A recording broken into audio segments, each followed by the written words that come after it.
சூரல்மலை பகுதிக்கு பயணிகளுடன் சென்ற அரசு பேருந்து 6 நாட்களுக்கு பின் மீட்கப்பட்டது.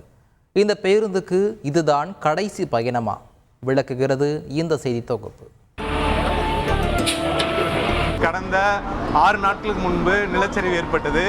இந்த ஊருக்கு தினசரியும் காலை 6 மணிக்கு இங்கிருந்து சூரல்மலையிலிருந்து எடுக்கக்கூடிய பேருந்தானது நள்ளிரவு 9 மணி வரைக்கும் இந்த பகுதியில் இந்த பேருந்தானது வரும் என சொல்கிறார்கள்.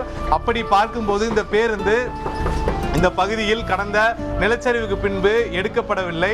தற்போது இன்றுதான் இந்த பேருந்தை மீட்டு கொண்டு செல்கிறார்கள். அந்த பேருந்தில் தான் இருக்கோம். இந்த பேருந்தோடைய கடைசி பயணமாகவும் இது பார்க்கப்படலாம். காரணம், இந்த பேருந்தில் இருந்த இந்த ஊர் மக்கள் இந்த ஊர் கிடையாது. இந்த பேருந்தில் பயணித்த ஊர் மக்கள் பலருக்கு கிடையாது. இனிமேல் அவர்கள் இந்த பேருந்தில் பயணம் செய்வார்களா? இனி அந்த பேருந்து இந்த ஊருக்கு மீண்டும் வருமா என்ற மிகப்பெரிய சந்தேகம் எழுந்திருக்கு.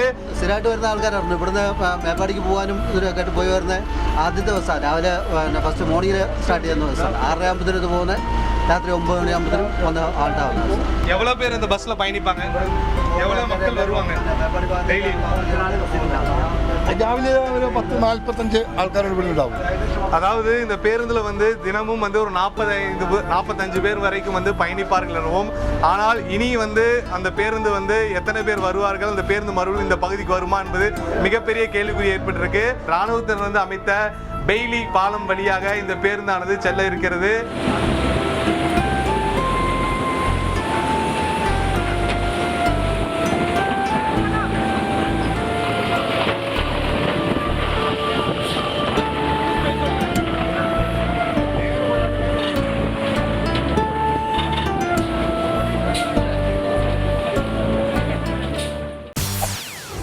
செய்திகளை உடனுக்குடன் தெரிந்து கொள்ள உடனே சப்ஸ்கிரைப் பண்ணுங்க.